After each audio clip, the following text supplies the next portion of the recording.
तर नमस्कार मित्रांनो, मी चेतन माली आपल्या चेतन चॅनलमध्ये पुन्हा एकदा तुमचं स्वागत करते. तर आता आपण एक नवीन दुसरी एक व्हिडिओ बनवते. ती पण दुसऱ्याच गावची गुरं आहेत. गावावरची नाव वगैरे सांगत नाही मी, कारण का बैल चोरणारे गुरं चोरणारी माणसं टोल्यासुद्धा सक्रिय आहेत. तर त्याच्यामुळं आपल्या व्हिडिओच्या माध्यमातून कुठल्याही चोरांना आपल्या गुरांचा पत्ता न मिळावा आणि आपल्या चॅनलकडून हे वाईट कुकर्म घडायला नाही पाहिजे, म्हणून आपण कुठल्याही गावाचं आता सध्या नाव सांगणार नाही आहोत.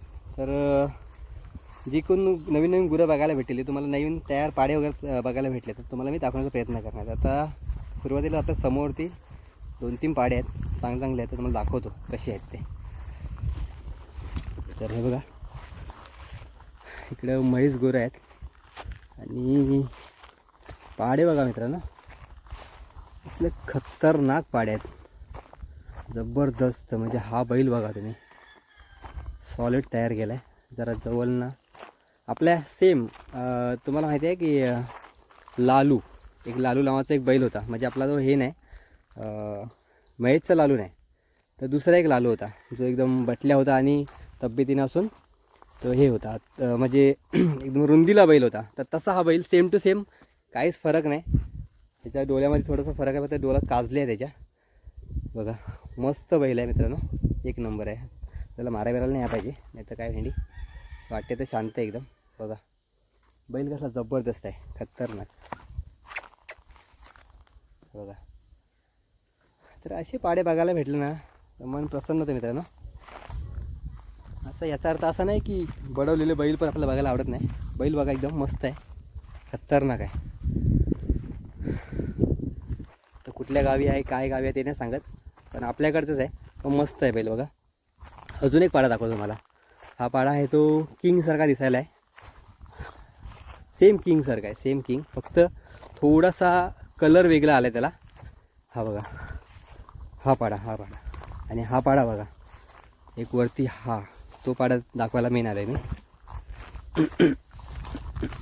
तर बघा, खतरनाक पाडा आहे मित्रांनो. बैल बघा, मस्त बैल आहे, जबरदस्त, एक नंबर. पांड्या बघा मित्रांनो, मस्त बैल. अशी बैलं बघायला भेटली ना मन प्रसन्न एकदम. बघा, रुबाबदार एकदम, वशीण वगैरे बघा त्याचा.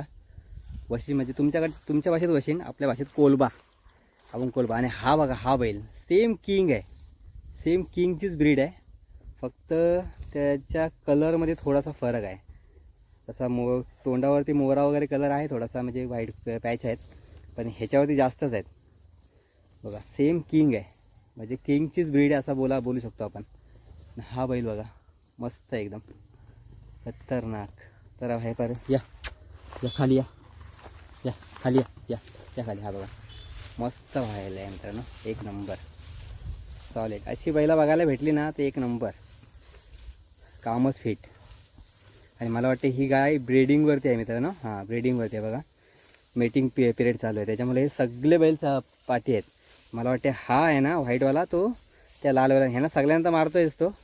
हे बघा, वारबीर पोटावरती मारत ह्या व्हाईटच्या, पण त्याला बघा, त्याला मारतोय तो, म्हणून तो लांब आहे उभा. तरी बोलून मला वाटलं हा जवळ का उभा राहत नाही. तर बघा मित्रांनो, तो बैल आहे ना त्याला मारतोय, कारण का तो बैलच खतरनाक आहे. परत एकदा पुन्हा दाखवतो तुम्हाला पाहिजे तर. हे बघा, जरा ही गवतामध्ये जायला भीती वाटते. हा बघा, मस्त बैल आहे मित्रांनो, खतरनाक आहे, खतरा. हा बघा, हा बघा, सॉलिड बैल आहे. त्यामुळे हा त्याला मारतोय. आणि ही बैलं कशी इकडच्या साईडला असतात, त्यामुळे आपल्या पट्ट्याला नसतात मित्रांनो, त्यामुळे झुंजीचा आपल्या साईडच्या बैलांसोबत झुंज वगैरे होण्याचा विषय नाही. हा बघा, किंग, छोटा किंग आहे मला वाटते. आणि हा तो दुसरा पाडा, पण ह्याला मारतोय. हा पण तब्येतीने मित्रांनो त्यावेळी जास्त आहे, पण तरी पण घाबरतोय हा बैल. बघा, शेवटी ज्याची टेक्निक आहे, शेवटी म्हणजे शरीर मायने नाही ठेवत, तुमच्याकडे हिंमत किती आहे, डेअरिंग किती आहे ते आता ह्याच्यावरून दिसून येईल. पण तो पण खत्रे आहे एकदम. बघा, कुणालाच जवळ येऊन देत नाही. एक टाईम आपला गुलशनचा असा होता की कुठली बैल आसपास पण येऊन द्यायचा नाही. म्हणजे अशी ही जेवढी तर बैल कशी साईडून उभी आहेत, तसा आपला गुलशन होता, एकाला पण जवळ येऊन द्यायचा नाही. तर बघा, अजून एक तुम्हाला अजून कुठे भेटली आपल्याला बघायला व्हिडिओ. जर गुरं बघायला भेटली तर अजून पण गुरं आपण दाखवण्याचा प्रयत्न करू. आणि आपला प्रयत्न जास्त करून जरा अंडील बैलच दाखवण्याचा प्रयत्न असतो, कारण का जरा व्हिडिओ पण तुम्हाला उठावदार वाटते ना. सध्या बाकी पण गुरं दाखवतो आपण बडवलेले वगैरे. तर कंटिन्यू करा, अजून काय बघायला भेटते का बघूया. तर इथं पण आपल्याला मित्रांनो बैल दिसत आहेत. आणि एक बैल दाखवतो तुम्हाला. बैल बडवलेला आहे, आपल्या मावशीचा बैल आहे हा. तर मित्रांनो बैल आहे. जर तो तरुणपणामध्ये चल मारते, मला मारायला येतो मित्रांनो. चल हा बघा, पण बैल बडवलेला आहे. आणि समोर दाखवायला चाललं तो पण बैल बडवलेला आहे. पण शिंग बघा मित्रांनो बैलाची. जर बैल त्या टायमामध्ये असताना म्हणजे ठेवला असता तर कसला रगील बघा. हा बघा बैल बघा मित्रांनो. मला वाटते पुढा बघा, हे कमी वयामध्ये बडवलेले बैल आहेत. हा बैल बघा मित्रांनो, बैल बघा कसला रुबाबदार आहे. आणि शिंगा बघा. जर बैल असा हे असता ना तयार, आणि तयार म्हणजे ठेवला असता. इकडच्या लोकांना कसं आपल्या झुंजीचा काय हे नाही मित्रांनो, आवड नाही खरं तर. तर त्याच्यामुळं बैल हा बडवलेला आहे. नाहीतर आपल्यासारख्या माणसांकडे जर हा बैल असता तर एक वेगळीच हे असती. आता बघा मेटिंग पिरियड चालू आहे मला वाटतं ह्या गाईचं पण, त्यामुळं हा पण तो कुणाला जवळ येऊन देत नाही. बघा कसला रुबाबदार बैल होता. आणि शिंग बघा मित्रांनो, अशी बैला झुंज खेळायला एक नंबर असतात, टॉपचे असतात. हा बैल तारुण्यामध्ये आपल्याला काय बघायला भेटला नाही त्यावेळेस होती, पण त्यांच्याकडे ती मेहनत नव्हती केलेली त्यांना पण. बैल बघा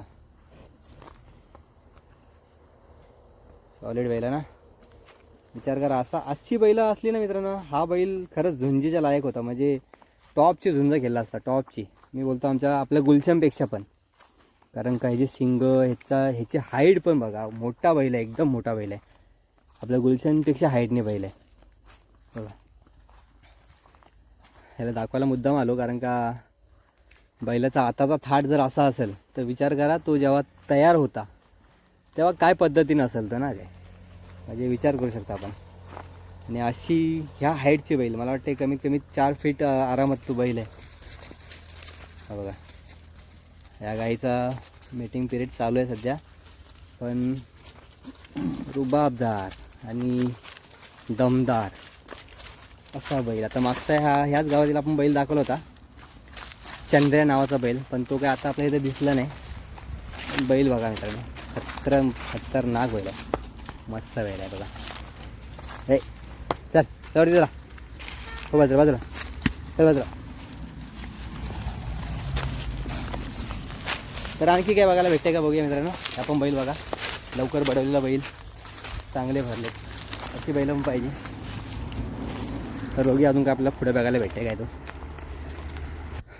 तर हा बैल आहे ना मित्रांनो, गेल्या वर्षी तुम्हाला मी दाखवला होता, पण तरी पण आठवण करून देतो की आपण जी एक व्हिडिओ बनवली होती, काही स्त्रिया गवत ओढत होत्या आणि त्या ठिकाणी हा बैल होता.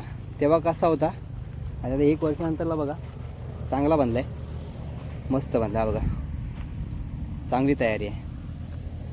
पण हाईट कमी असल्यामुळं काय आहे की तेवढी तो ताकद आजमावत नसेल बिचारा. शेवटी साईज पण मॅटर करते कधी कधी. सर्वात मॅटर साईज नाही करते, मॅटर करते ते त्याला खानपान, मालकाचा मेहनत. मालकाची मेहनतच तुम्हाला दिसू शकते याच्यामध्ये. त्यामुळं मालकांची कदाचित मेहनत नसावी. तर अशा प्रकारे हा बैल आहे. गेल्या वर्षी दाखवला तर ह्या वर्षी पण दाखवला, थोडासा फरक पडला आहे. गेल्या वर्षी खूप बारीक होतो, यावर्षी बऱ्यापैकी चांगलं दिसते नाही का. बघा असा बैल आहे. बघू आपल्याला मोरा पण अजून ह्या व्हिडिओमध्ये भेटला तर दाखवेन तुम्हाला मित्रांनो, एक झलक फक्त. आणि ही गाई गुरं मी म्हणजे असा प्रत्येक सांगतो की गाई गुरं सांभाळलं पाहिजे. पण ही गाई गुरं वाचण्यासाठी मित्रांनो ह्या जमिनी पण आपल्याला राहायला पाहिजे. आज ह्या जमिनी आपण परप्रांतीयांना विकत चाललो आहे, ते तिथं बिल्डिंग म्हणजे काही एक त्यांनी विकत घेतले म्हणा तो काही इथे करणार. तर ते आपलं बोलतात ना कुठेतरी, आपली जमीन ही आपलं अस्तित्व आहे आणि आपली भाषा. आपली जमीन जर टिकली तर आपली भाषा, आपली संस्कृती, आपलं परंपरा सगळं काय टिकून येईल. आपलं गाव पण हे टिकून राहील. नाहीतर ही आपली जमीन जर ओसाड जी पडली आता खाडीविडी, ही जर म्हणजे ही फक्त मी माझ्या खाडीचं नाही उदाहरण देत आहे मित्रांनो, प्रत्येक ठिकाणी जी आपली जमीन ओसाड पडले ना, ती अशी ओसाड समजून विकू नका. ती जमीन तुमची, तुमच्या आईबाबांनी तुमच्याकडे सुपूर्द केलेली एक तुमची आई आहे मित्रांनो, आणि तिला तुमच्या आईबाबांनी तुमच्याकडे सुपूर्द केलं आहे. तुम्ही सांभाळा आणि तुमच्या मुलांकडे तो सुपूर्द करा. तुम्ही असं ना करू की आज मुंबईच्या, मी भरपूर लोकांना बघितलं आहे, मुंबईला छोटासा 10x12चा खोपटा घेण्यासाठी आपण ही किती म्हणजे किती गुंठ किंवा एकर जमीन आपण विकत असतो मित्रांनो. आणि त्या मुंबईमध्ये आपलं म्हणजे आपलीच मुंबई आहे ती, तर त्या जमिनीसाठी आपला हा गावच्या जमिनी विकून आपण जर मुंबईला घेत असू तर काय अर्थ नाही. आणि ते काहीकांचे लोकांचे पैसे इथली जमीन विकली आणि मुंबईला घेते आणि मुंबईची जमीन फुकट गेलेली आहे, असे मी माझ्या डोळ्यात मी बघितलं आहे. त्यामुळे ती तुम्ही चुकी करू नका. तुम्हाला तुमच्यात नवीन काय पैशांनी काय तुम्हाला काय मुंबईमध्ये काय घेता येत असेल तर तो नक्की प्रयत्न करा. पण आपल्या जमिनी ज्या आहेत ना त्या विकून तुम्ही मुंबईमध्ये काय करू नका. कारण का ही जमीन तुमचं, जरी तुम्हाला मुंबईमध्ये सहारा नसेल तरी, एक मिनिट, जरी तुम्हाला मुंबईमध्ये काय सहारा असेल ती गोष्ट वेगळी राहिली. पण तिथं सिद्ध होण्यासाठी इथं काहीतरी वेगळं करण्याचा प्रयत्न करू नका. आणि अजून एक बैल आहे आपल्याला योगायोगाने भेटला मित्रांनो, दाखवतो तुम्हाला. त्याचं तर थोड्या वेळेवर नाव घेतला मी की तो आपल्याला बैल दाखवायचा आहे म्हणून, पण तो आपल्याला फ्रंटलाच भेटला. बघा, या हो हो हो,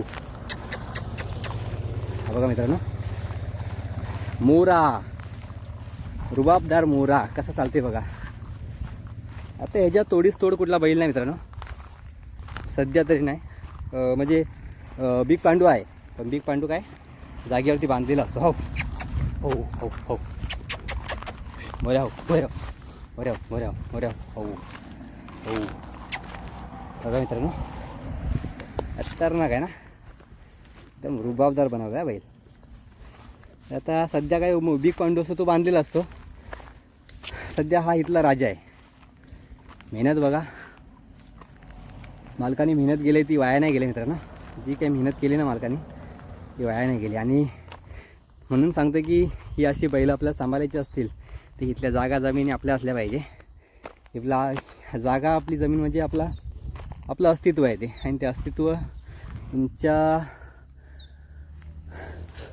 ह्या कर्तृत्वाने सिद्ध होईल की तुम्ही जर जमिनी कायम आपल्याला ठेवलात तर आपल्याला जमिनीवरती नवीन कोण माणूस येणार नाही. आज तुम्ही जर मी हे सांगण्याचा हेच प्रयत्न करतो की कशासाठी सांगतो माहिती आहे का मित्रांनो, माझी तर जमीन दुर्दैवानं नाही आहे, सुदैवानं असायला पाहिजे होती, जपली असती मी, पण दुर्दैवानं नाही आहे ती एवढी जमीन. पण ज्यांच्याकडे आहे ना, ज्यांच्याकडे सातबारा त्यांच्या पूर्वजांनी सुपूर्द केला आहे, ते नशीबवान आहेत, भाग्यवान आहेत मित्रांनो. ती सांभाळा. कारण का आज तुम्ही नवी मुंबईमध्ये बघितलात की जे काय प्रकल्प आले, जसं की विमानतळ असेल, ते विमानतळासाठी ज्या लोकांच्या जमीन, घरं गेली, गावं गेली, आणि त्यांना नेऊन कुठे टाकले, बिल्डिंगमध्ये टाकले. बिल्डिंगमध्ये सुख नाही मित्रांनो. जे गावात सुख आहे ना ते बिल्डिंगमध्ये तुम्हाला कधीच भेटणार नाही. आणि त्यांना म्हणजे त्यांच्या व्यथा जाणं, कधी यूट्यूबवरती बघतो ना त्यांच्या व्यथा मी, की ते बोलतात की गाव होता आणि आज आमच्या गावाची पूर्ण वाट लावली, सरकारने वाट लावली, तिथं प्रकल्प आणले, नवीन मुंबई स्थापन करण्याच्या ह्याच्यामध्ये. नवी मुंबई 2 पण तयार होणार आहे पुढे मागे रायगडमध्येच. तर ह्या जमिनी देऊ नका, नको आहे आपल्याला. कारण का काय माहीत आहे का, तुम्हाला एक साधारण सांगतो की दिघी पोर्ट आमच्याकडे आहे, माझ्यापासून 25 किलोमीटर पुढे. आमच्याकडचा एकही माणूस तिथं जॉबला नाही हो, एकही माणूस नाही जॉबला. आहेत मोजकीच लोक आहेत, ती कशासाठी आहेत माहीत आहे का, होमगार्डची नोकरी करतात. कसली? होमगार्ड. त्यामुळं तुम्हाला हे सरकार तुम्हाला गाववाल्यांना किंवा तिथल्या भूमिपुत्रांना कुठल्याही प्रकारे अशी चांगली, तुमचं तिथले राजकारण, तुम्हाला तिथल्या जे तुमच्याकडे येणारे जॉब आहेत त्याचं शिक्षण तुम्हाला घेण्यासाठी कुठलाही, तुम्हाला त्या टाईपचं शिक्षण घ्यायला पाहिजे. या प्रकारचा कुठलाही कार्यक्रमाचं आयोजन करत नाही, काय करत नाही. बाहेरचे लोक येतात. आता तुम्ही जर दिघी बोर्डला गेलात ना तर बहुतांश सगळे बाह्य भरलेत आणि आपला माणूस फक्त होमगार्ड सिक्युरिटी गार्ड याच्यामध्ये ठेवला आहे फक्त आणि मर्यादित ठेवला आहे. त्यामुळं एकच ह्याच्यावरती की पाण्याचा पैसा पाण्यामध्ये गेला आणि जमिनीचा मालक वॉचमॅन झाला. तर आपल्याला फक्त वॉचमॅनही बनवणार आहे. आपली जमिनी घेऊन आपल्याला हे कुठल्याही प्रकारे साहेब बनवण्याचा प्रयत्न नाही यांचा. त्यामुळं तुम्हाला खोटी आश्वासनं देतील की तुमचे लोकांना तुमच्या पोरांना आम्ही कामाला लावतो. बिलकुल लावत नाही मित्रांनो. जे आता मी मागं एका पक्षाच्या कार्यकर्त्याजवळ बोललो होतो तर तो माणूस काय मला बोलला की सांगा मला आपल्या गावातली जर म्हणजे किती पोरं असतील त्यांना सांगा, त्यांना आम्ही कामाला ठेवतो. फक्त पगार किती माहिती आहे का? 9,000 ते 10,000 पगार महिन्याचा पगार. आणि तो पण 3-3 महिने भेटत नाही बोलला. बाह्य लांबून येऊन इथं 25-25-30 हजार रुपये कमवतात आणि आपल्याला 9 आणि 10,000 रुपये ते पण टायमावरती भेटत नाही. अशा प्रकारचं त्याचं बोलणं होतं. तर कशासाठी आपण आपल्या जमिनी यांना द्यायच्या? आपण जातो आहे मुंबईमध्ये कमवायला, तिथं ठीक आहोत. इथं तुमचा स्वतःचा धंदा तुम्हाला काय करायचं असेल तर आपल्या जमिनीमध्ये करा. या जमिनी कुठल्याही प्रकल्पासाठी कुठेही देऊ नका मित्रांनो. एवढंच सांगेन मी. थोडंसं जास्त बोललो आहे, कदाचित तुम्हाला पटेल नाही माहीत नाही.